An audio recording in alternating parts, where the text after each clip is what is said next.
Hey everybody, and welcome to our webinar, Meetings Make Money, How to Get More People to Show Up at Events. I'm glad you joined me today, and we're going to cover a lot of topics. Well, really one topic, but a lot of aspects of that topic. Now, let's talk about how to get more people to show up at events. That's what I'm excited about today. It's the one skill out of the 7 skills I think is the highest paid skill. And in my career, fortunately for me, when I first got started in network marketing, the skill of getting people to show up at events was something that I was kind of naturally good at. I could get people to show up. I could get people to come to my house. I could get people to come to a small event on a Tuesday night at a hotel. I could get people to commit to regional events and destination events. I was pretty good at it for whatever reason. So the good news for me is it made up for so many things I wasn't good at that it allowed me the time to develop the other skills, or at least find out what those other skills were. But I think it's true that everybody wants more people to show up at events. We got one-on-one events, two-on-one, small group events, local events, regional events, destination events. There's a lot of truth to the phrase, meetings make money. Meetings do a lot of things, and excuse me, I need to get some water. Meetings do a lot of things for people, for prospects, and for people looking at an opportunity for second exposure, third exposure, whatever. They give people social proof. They give people a view that is hard to see through their friend. They might need to have some third-party validation. Usually there's some excitement, there's some stories, a lot of things going on at events that don't normally happen one-on-one. So the one thing that people get frustrated with when they get involved in network marketing is they invite a bunch of people to an event and nobody shows up. And I will tell you, the reason people don't show up at events is because they never intended to. You ask them, hey, will you come to this event? They say, yeah, sure. But they never intended to come. They never intended to be there. They never intended to follow through. They were just trying to be what they thought would be polite. They were coming up with a way to end the conversation. They never intended to. They said yes to get rid of you. And really the issue is you didn't convey enough value to them to justify the time. You know, when they didn't show up, what that really says is something else was more important. And you didn't communicate to them that this would be more important than anything else that would show up. People lead busy lives. What happens is, let's say you invite somebody to a home meeting. And the person says, yeah, I'll come over. Sure, why not? And they get home, and they lose their motivation to leave again. They get home from work, and they change their clothes, and they turn on the TV, and there's some food there for dinner, and they're like, do I really want to drive across town? They're probably not going to miss me. It's going to be okay. I can skip out on this one. I'm home now anyway. Or, same thing's true for let's say it's a local event in a hotel room or something. Same thing's true. They get home and they're like, I really don't feel like getting dressed again and leaving the house. They're tired after their day at work, right? People are nervous about meeting a group of strangers also. So I'm giving you all kind of the reasons why they don't show up. They're nervous about going into a room full of strangers. They're nervous about the unknown. Life happens. So all of these different reasons are why prospects. Now I'm going to talk about 2 different categories, okay, of getting people to attend events. One category are prospects that are going to be attending a one-on-one, two-on-one, small group, breakfast meeting, lunch meeting, home meeting, local opportunity meeting, those types of things. That's one group of people, and I'm describing what happens to them. The second group I'm going to talk about later is the is getting distributors to attend events, attending training events, attending regional events, attending national events, international events, company conventions, those types of things. Because both of those things will do well for you. They'll help you make money. So when it comes to prospects, 1, they're busy. 2, they're tired. 3, they're nervous. 4, stuff shows up, life gets in the way. You know, the biggest reason for all of that, though, is if you haven't shown them enough reasons that this event is more important than all this other stuff, the other stuff's going to overwhelm them, and they're not going to come. Okay? So key concepts for prospects when you are inviting them to something. 1 is enthusiasm. If you're excited about what it is that you're inviting them to, if you're just going through the motions and you're just saying, hey, we have this event and we have it all the time, and if you want to swing by, that kind of stuff. What I've found is a lot of people apologize in the invitation. Look, I know that I haven't given you enough time, and look, I'm sorry that I know that whatever. I'm sorry for bothering you to take a look at this, and oh gosh, I know it's on the other side of town, and they apologize and apologize and apologize and apologize and back up, where they're expecting the person to say no. So even if the person says yes, they've done it. There's so many seeds of doubt planted. They're like, yes, it is across town. Yes, it was short notice. Yes, I don't have a lot of time. Yeah, I'm justified now in not taking a look. So you need to have posture, be strong, pump yourself up. When I was inviting to an event, I would literally listen to music that got me energized beforehand, just for a few minutes. Listen to some music, get my energy right, and make sure I had a smile on my face, and I got on the phone and I started calling with enthusiasm. Guess what? We have something amazing. With energy, with urgency. It has to be this Tuesday. There's whatever else you have going on, you got to move your schedule. You got to make this happen this Tuesday, this Thursday, this Friday, whatever the day it is. So there's always urgency in there. So I always put in enthusiasm, lots of energy, lots of urgency, and also lots of compliments. I was always complimenting the person like crazy. So I'll give you some ideas. You've heard, if you follow Network Marketing Pro at all, is if I would you. If I would you, right? If I did this, would you do that? So the same thing works here, is if I invited you to this special invitation-only event in my home, would you attend? I haven't invited you yet, but if I did, would you attend? If I invited you to this executive luncheon, would you join me? If I invited you to this special showcase, this special event at this hotel on such and such a day, would you join me? And for prospects, what I learned was if you followed my 8-step invitation formula when it comes to talking to people on the phone to get them to take a look at something, it's a little bit different to get them to come to events, but you saw my follow-up process. So if I gave you this, would you watch it? When would you do it for sure? So if I called you after that, you've done it for sure, right? What's the best number and time for me to call? Those types of things. It's the same kind of thing with events. But I'll give you an example. It's a little bit different. It's about questions and commitment and assignments. So here's what I mean by that.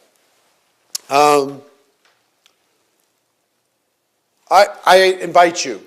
I say, listen, there's this, I compliment you. I don't have a lot of time. I'm running out the door. I compliment you. I've always appreciated you. You got a really good head for business. You see things other people don't see, et cetera, et cetera, et cetera. And then I do the invite. Listen, there's something, it might be for you, it might not, but I would really be interested in your opinion on it. They're doing a kind of an overview of this company on Tuesday night at the Marriott Hotel. And it's, 20 minutes away in this town close to us. If I invited you to sit in with me kind of go in, sit there, kick the tires, and check it out. Would you go with me? Would you attend? And they're going to say yes, they're going to say no. But if, typically, not typically, but a good portion of the time, people say, well, yeah, give me the time, when it is, when is it. If they say no, then you can follow down that path. But if they say yes, then a lot of people say, well, fantastic, I'll see you Tuesday night, 7 o'clock, got to go. And it's at that hotel, got to go. But that's not what I did. Here was my secret. My secret was I would spend 2 more minutes on the phone and I would lock up that commitment. I'll give you an example. So if I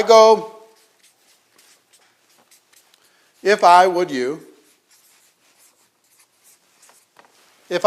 you, would you attend, right? They say yes. Yeah, sure, I'll attend. Then I would do something like this. I would say, do you know where the hotel is? Do you know the location? They would say, yeah, I think so. Well, do you want me to send you a little map quest? Do you want me to send you the address? Do you want me to send you whatever? They say, they finally say yes to that. Then I say, are you going to come straight from work or are you going to go home first? So I would ask when basically they're leaving. You're going to be leaving from the office or from home? I'm going to leave from home. All right, so about how long is it from your house to that hotel? And they say, well, it's 20, 25 minutes. I said, well, I'd love to meet you about 15 minutes before the thing starts. It starts at 7 o'clock, so that would mean you need to leave about 6:15. Is that going to work? For you to leave your house at 6:15? So, they say home, they're going to leave from home. And then I say, so 6:15 is about the time. You're going to leave at 6:15? And they'll say, yeah, then they're going to start thinking about their life. They're going to say, well, what time do you normally get home? I get home about 5:30. So you leave at 6:15. You can pretty much turn around and do that by 6:15. Yeah, sure, I'll do that by 6:15. Okay, now do you feel the difference? I just spend a couple minutes just kind of locking this down. Because if I don't do this, they're going to get home and they're going to say, gosh, I don't have time to turn around and all that stuff. But I've already planted all this in their brain. Now, I'm going to say, listen, when you get there at 6:45, I want to meet you, just so you know where it all is. When you walk into the main lobby, so there's a lobby location. There's this big flower arrangement in the main place. I'm going to be standing at that flower arrangement. I'll just plan on meeting you at 6:45. So they say sure. All right, fantastic. I'll give you a call, maybe a day ahead of time just to make sure we're all connected. But I got to go. I'll see you later. Okay? Now, every one of these questions that they've answered, it went from, yeah, I'll be there, to serious about them being there. Way serious about them being there. Okay? So this simple little process right now, I promise you when it came to inviting people to an event, quadrupled the results of anybody who they did this. If I invited you, would you come? And they didn't even do that. They just say, I have an event. Would you come to the event? They didn't even do if I would you. But even if they went that far and they just stopped there, their results are 10% of what I got. I had people show up, man. I got people to show up at events. Now, this is one approach, okay? This is one approach. Here's another approach that I used, okay? Now, you may want to use this, you may not. But when I was launching my business, if you're ever involved in a campaign, if you're involved in a launch, whatever, I did this and it worked.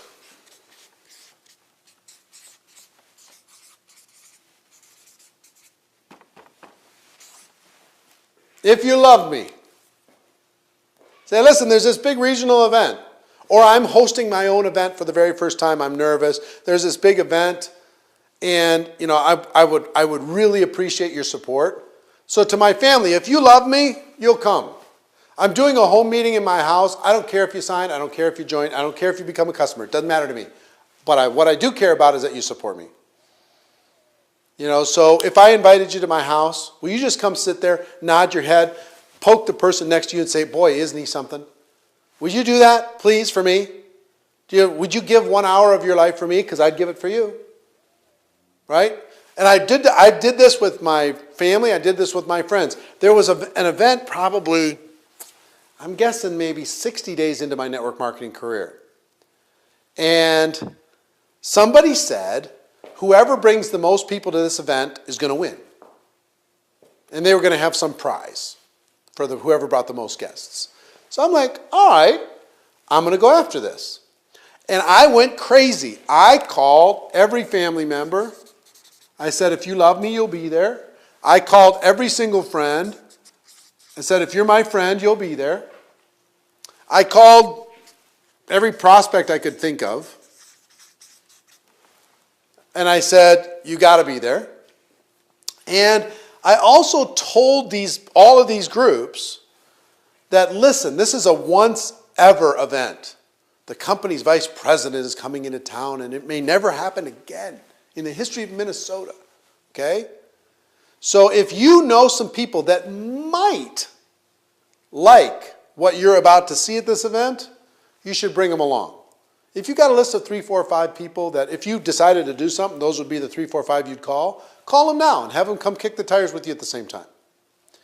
Well, I was 23 years old and had no skills other than I just pounded this to death. I had, at that first event, 120 people. 120 people at that event. Sponsored about 20 out of those 120. A lot of them were there just to support, and that's fine. But the 20 surprised me. I didn't expect the 20 that, you know, and they signed up over the course of probably 45 days after that. But 120 at that first event. And I remember I got a $100 bill from the speaker. Who has the most guests? And they were standing up. Who has more than 50? And I kept standing. Who has more than 60? And I kept standing. Finally, I was the only one left at 120. Ran up there, grabbed my $100 bill from the speaker from stage. It was awesome, right? But what did I do? I was committed. I went after this and I said, if you love me, you'll show up. Now, the second time I used this was probably maybe a year into my career. And I was proud of something up until that point. We did weekly opportunity presentations at the local hotel. And my claim to fame, I had a claim to fame. My claim to fame was I always had at least one guest at every presentation. Always. Every week. I'd have somebody sit next to me that was a guest, a prospect. And nobody else was as consistent as me. I was good, man. Sometimes I'd have my own little row. I'd have 5 or 6. Sometimes I've had as many as 10 if there's a guest speaker or something. But I always had at least one. That was my baseline. And my whole business was around drag the people to that meeting, let the people do the presentation, and I'm going to sign some of them up. But the mentor in the area at that time, the main leader that was running the meetings, went out of town to build in another city for 90 days. So the meetings started to fall apart. And I don't mean like stop happening. They were just, the quality was terrible in the event. And they stopped having a display, and the music stopped, and they started doing, the air conditioning was always too hot or too cold, and the presenters weren't put together, and the testimonials weren't right, and it started being embarrassing. So I started bringing guests, and they were going like, why did you bring me to this? This is embarrassing. And I was like, well, gosh, I'm sorry. So I didn't know what to do, because that was my whole business. Drag bodies, put them in the seat, let them do the presentation. If they join with the company. I get a commission, for helping them get started and getting their product order.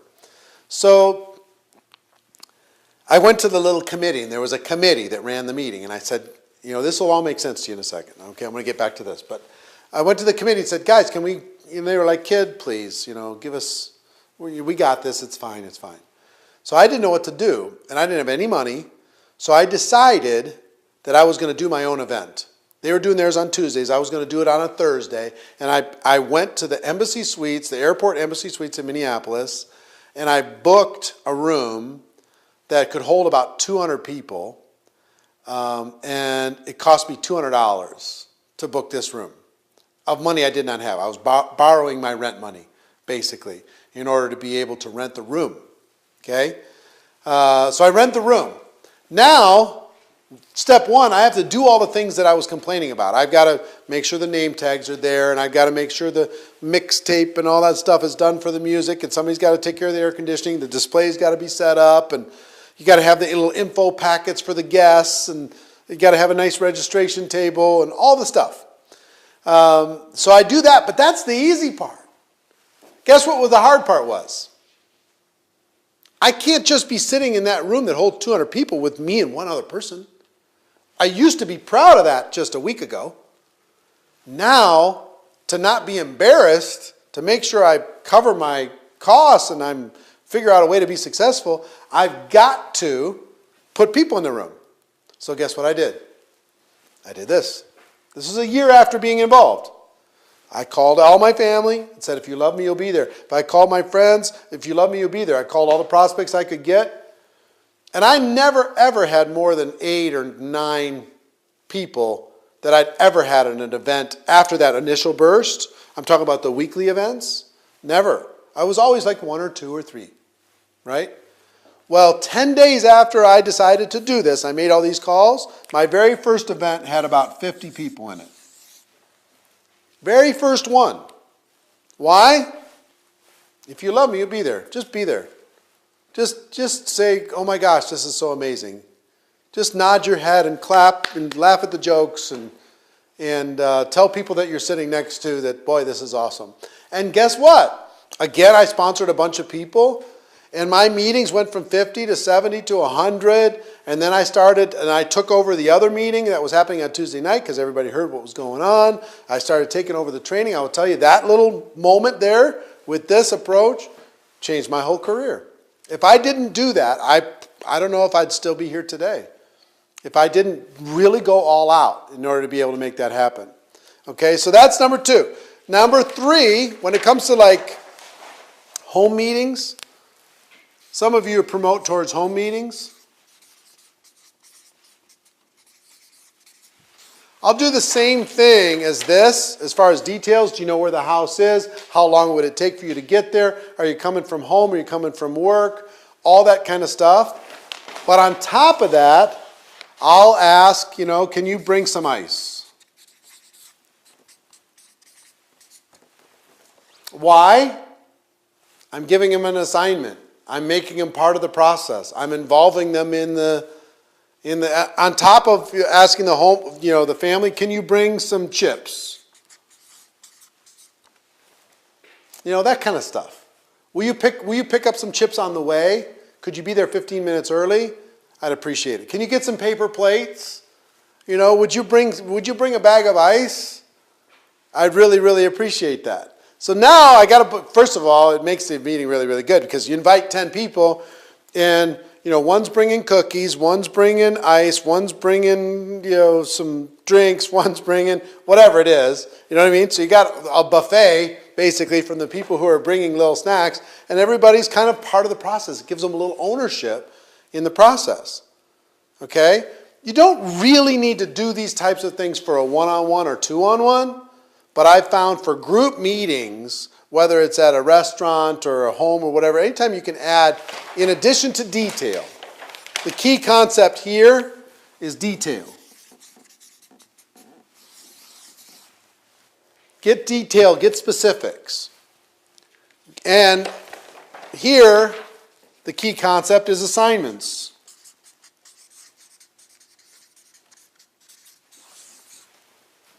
Okay, give them an assignment. Involve them in the process. Now they got a little ownership in making a successful event. The key concept here is support. Support. Okay, so a lot of people are really, really afraid to follow up when it comes to, once they get somebody who says yes, I'm not afraid to follow up at all. I would call the person, or I would send them a text or send them an email and just say, hey, I'm just confirming you're going to be leaving around 6:15. I'm going to meet you at the lobby at 6:45. I'm looking forward to it. Detail, right? With here, I'm just confirming you're going to support me. I appreciate you. Thank you in advance for supporting me. It's really great. For here, hey, I'm just confirming you're going to bring some chips, okay? Would you bring some cookies or something? Bring a bag of ice. Pick up some bottled water for me on the way over. I'll help take care of it. I just need you to do that for me. So it's about assignments. It's about support. It's about detail, okay? Now, let me talk to you about distributors. How do you build a culture? Is my watch ticking in the microphone? Can you hear it? I actually can't have this watch on the nightstand next to me when I'm sleeping at night, because the ticking will actually keep me awake. Anyway, sorry. So, key concepts for distributors now. If you want to do something powerful for your organization, build an event culture. Build an event culture. What does that mean, an event culture? An event culture means people in your organization, they attend events. If they're anywhere within a drive, they're driving, they're going. If there's a destination event that's important, if there's a regional event, they're carpooling and going to that regional event. If there's a big destination event, they're planning ahead of time and they're going to attend. That's the difference between an event culture and a non-event culture. In an event culture, everybody attends. Or not everybody, but a lot. A large percentage. In a non-event culture, it's just like whatever, what happens, whatever. How do you make that happen, when it's kind of not a priority? I'll give you an example. I talked to an owner of a network marketing company last week. And he's very focused on his product. And he's frustrated because he has small attendance at his annual convention coming up. And he said, Eric, what do I do? Because, you do good with all this stuff. I said, well, I gave him what I'm about to give you on creating an event culture. I said, if you decide to make the next year more important, you need to create a culture where all roads lead to that event. All promotions lead to that event. All recognition leads to that event. All incentives leads to that event. All communication leads to that event. All ranks lead to that event. It's got to become super important. So if you've seen the promotional kind of tools to use, one is you need to be committed. And you need to be more committed than everybody else in your network marketing business. You need to be more committed than anyone on your team. You need to be locked in that this is a priority. If you want to get people to attend your local event, you got to be more committed than anybody else. If you want them to be attending your regional events, you got to be more committed to that regional event. The destination event, you got to be more committed. If you're not more committed, guess what? They're only going to be committed to a certain level of what you're committed to. So you've got to be committed, number one. Number two, you've got to demonstrate it.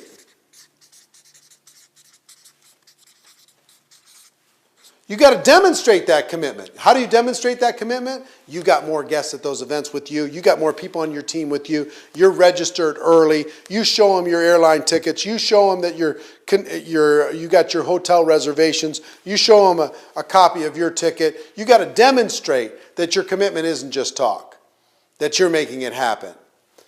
3, intensity. You got to be fired up.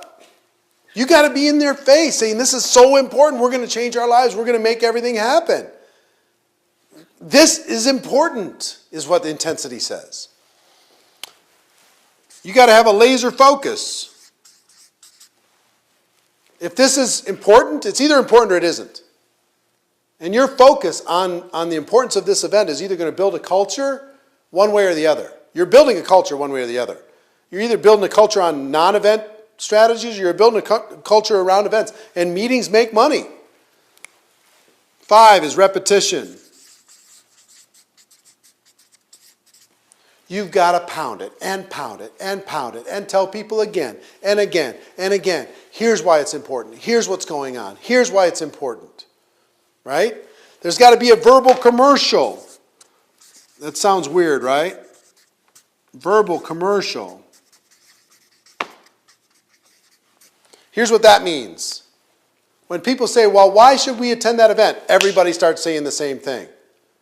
We're attending the event because it's going to change our lives. It's going to give us the information. We're going to have a blast and a super good time. We're going to meet amazing people. We're going to hear the stories. We're going to inspire ourselves. We're going to get away from the daily routine and we're going to live our dreams for a few minutes or a few days. We're going to change. We're going to do what other people are not willing to do so we can have what other people don't have. And we can do other things other people don't do. So let's go. Let's do it. Let's have this adventure. Let's go make it happen. When you start hearing that verbal commercial repeated over and over in the team, now you've got something happening. 7, you got to have a vision. So each of you, I'll give you an example. When it comes to events, you've seen me talk about this before. Here's the formula. You will earn approximately $1,000 per person per year that you have attend destination event.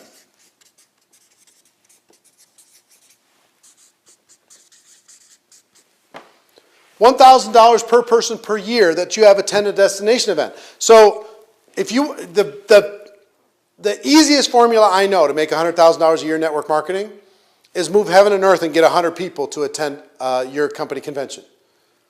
Because you'll earn about $100,000 from those 100 people. From the act of those 100 people. Not necessarily exactly those 100 people. But I will tell you, this formula holds scary true. Up to about $1 million a year. So if you had 20 people at your last event, I would guess that you're on track to make about $20,000 a year. If you had 50 people, you're on track to make about $50,000 a year. You had 200 people, you're on track to making about $200,000 a year. There's a few exceptions. Somebody's got one runaway leg. They don't have balance in their organization or something. But it's really rare. I mean, if you average it out, this is about what you're going to earn. So would this be important to be able to let people know that this is important? So you've got the vision. The vision is, look, this is here to help you. We're going to get you inspired, and then we're going to help you build a team that inspires others. Okay? So that's the vision that we want you to be able to go share with other people. 8, you need to have a game plan. The game plan says, here's how we're going to make it happen. Vision says, here's where we're going. Game plan says, here's how we're going to make it happen. Here's how we're going to get 50 people on your team to get there. Let's make it happen. Let's work together. Number 9, you need to tell stories. Examples of people who went to the event and had success, and also warnings for people who didn't go to the event and then it ended up failing. You got to tell those stories over and over and over. Number 10 is inclusion. Including people on a higher level that are going to the event, and not so much of people who aren't going to the event. There's a little bit of automatic exclusion for the people who aren't attending the event. And you say, well, that's mean. Well, it might be mean, but I'm just telling you, if you're going to spend time with people in your organization, your best invested time is with people who are going to the event. So it's not like I'm not going to talk to you if you don't go. It's just I don't have as much time for you if you don't go. And there's no such thing. People bring me excuses all the time. They say, well, you don't understand. I don't have the time. Shh, just shut it. I was there, okay? I've been to the events, okay? I was there when I didn't have the time, all right? I don't buy that story at all. It's not true. People say, well, I don't have the money. How do you get on an airplane? I don't care what your story is. It's not true. If you want to go, you'll find a way. You'll drive, you'll sell your way there, you'll figure out whatever you need to do to go. So don't talk to me about money. Don't talk to me about time. What you're telling me is you're not really serious. If you want to change your life, if you're serious, let's go change it together. But let's not pretend that we're working the business and we're not going to attend the event. It doesn't make any sense. So you hear the energy in my voice?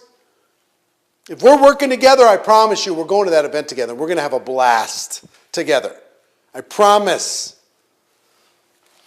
11, recognition. Recognize the people that are registered. Recognize the people who are going there. Have a special dinner for people who are going. Have a special name badge at the local events for the people who went.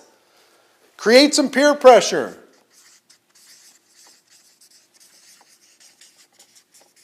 Peer pressure. You know how you create peer pressure? Put a list of the people who are registered to go to your convention on your website. Make a list of the people who are registered and send it out in an email to everybody on the team. That would create some peer pressure. All of a sudden those leaders aren't registered, and all of a sudden people start looking, why? I didn't see your name on the list. What's going on? Right? Accountability. I'm going to run out of a room here. But competition. Create competition between each other. If I get two of you to go, okay, I've got Joe and I've got Sally, and they're both committed to go. As soon as they commit to go, I start a competition. Joe, how many people are you going to bring with you? He says 5. I said, okay, fine, let's try 10. Let's see how quickly can we get 10 registered. Well, we'll try and do it in the next 2 weeks. Okay, fantastic. And I go to Sally and I say, Sally, Joe says he's bringing 10. How many are you going to bring? It's got to be at least 11. And she says, all right, fine, 11. As soon as she says it, I go back to Joe and I said, Joe, she said 11. She's going to beat you. Are you going to let her beat you? She's a girl. You're a big, strong man. He says, all right, fine. 15. I go back to Sally. He says 15. Right? I do this with the people who are naturally competitive. Some people aren't. Some people don't respond well to competition. But you're going to figure that out inside of your group. But I create competition. Let's go, let's go, let's go. If you both get over a certain number, we're going to have a special thing. I'm going to introduce you to the CEO. We're going to get our pictures taken. We're going to go to a special dinner or whatever. You know what I mean? So competition, contests, incentives, those types of things, campaigns, providing a challenge to people. Like when he said 5, you got a choice to say, hey, fantastic, 5, that's a big number. Nobody gets 5. You could say that. Or you could say, 5's okay, let's try and do 10. As soon as he gets to 10, well, 10's a small number now. Your vision's expanded. Let's go to 25.